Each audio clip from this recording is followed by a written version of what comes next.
what if you are, when you have children, so like studies are coming out now that like we all know that when you're procreating with, well, I guess hang on, pause. Maybe you don't know this. Let me help. Let me help.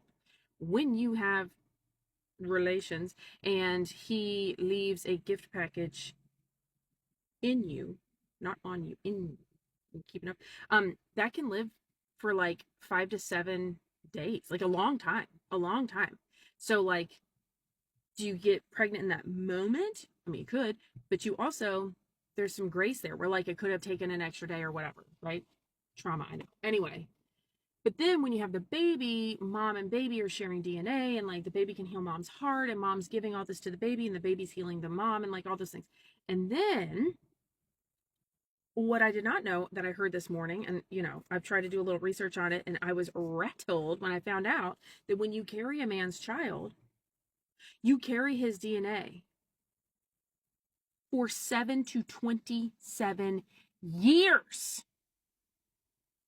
Choose wisely. I'm just saying, like you're carrying his DNA for 7 to 27 years. Okay? And then I went farther down this rabbit hole. So like you hear about people getting like organ transplants or whatever. And the organ transplants, like they've said that people take on like, personality traits or thoughts or whatever of like the person they got the organ from. So like if they got somebody's heart, sometimes they can start acting differently or have different interests or whatever.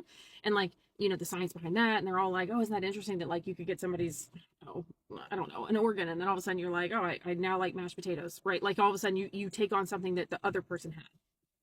So if that's the case,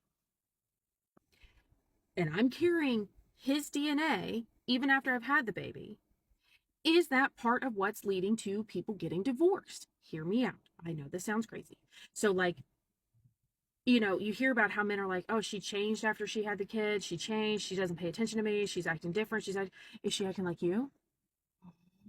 Is she being a little more not what you're interested in? Because, men fall in love with women. They're sweet. They're so kind. They take care of me. They do all these things. And then they have the baby. And like, yeah, we're all tired. Babies are hard work.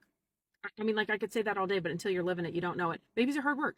So like maybe she's tired because it's you. Maybe she is you. So like she's now got more of your personality traits where she's not your favorite person. Or maybe he's resentful because he's seeing like a mirror image of how he behaves and he didn't like himself to begin with. Or maybe, like I'm just saying there's 1,000 things because you hear about the 7-year itch. Or you hear people have babies. They were fine. They were married. They were happy. They were together for years and then they have a baby and they bounce. They can't do it. She doesn't like him or he doesn't like her or whatever. Maybe it's because she's not she. Like she's struggling through fighting your hormone and DNA and all the stuff that came with you. I know I'm not a scientist. Are you keeping up with me?